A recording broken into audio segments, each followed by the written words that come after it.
has a lot of name actually. It is being referred to the Ficus elastica, the rubber fig, rubberbush, rubber tree, rubber plant, or Indian rubberbush.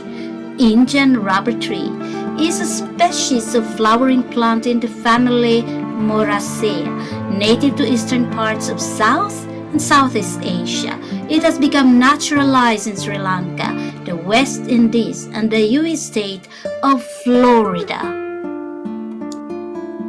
The round leaves of the rubber plant are symbolic of wealth and financial growth in Vastu.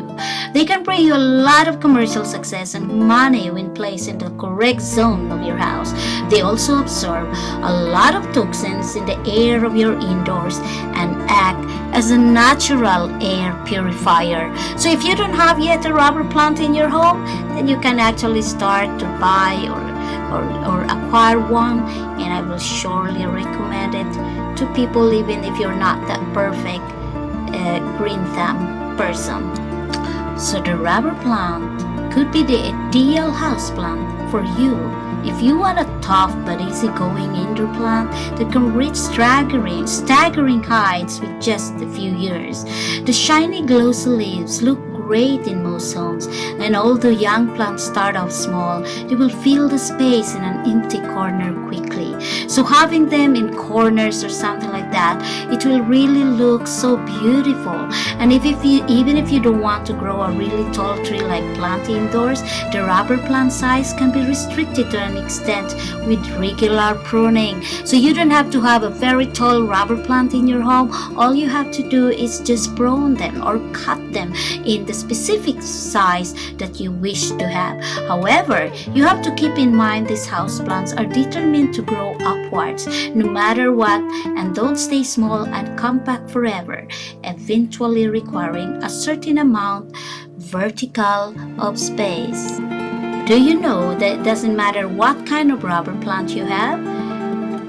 It can be burgundy or regular green. Rubber trees, also known as the rubber plants, will produce lots of oxygen, more than any other plant. In fact, in addition to producing oxygen and eliminating air toxins, the rubber tree effectively removes mold spores and bacteria from the air by up to 60%. So what are you waiting for? If you see this plant is just like the shining leaves, then don't wait too long. Now you have to buy your own money plant. Besides, that rubber plant will give a beautiful corner in your house looking so nice.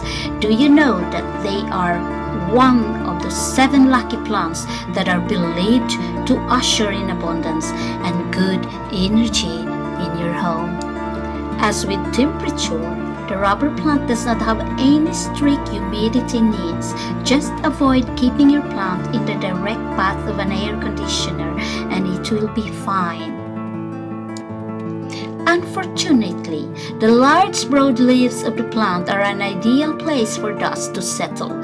So if you want to do something good for your rubber plant, take a damp cloth and wipe the leaves with it from time to time. But if that is too much work, you can simply give the tree a cold shower and they will be totally fine.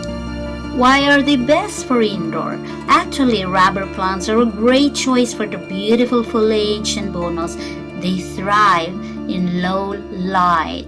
So even if you have them in somewhere in the corner, as long as they can have light, it can be an artificial light, then they will be doing great. So, does this information help you? Do you think I can be of help when you are the ones who is wondering what kind of plant you want in your home? Then subscribe to my channel if you're not a subscriber yet, and you will see a lot of information all about plants. Thank you for watching.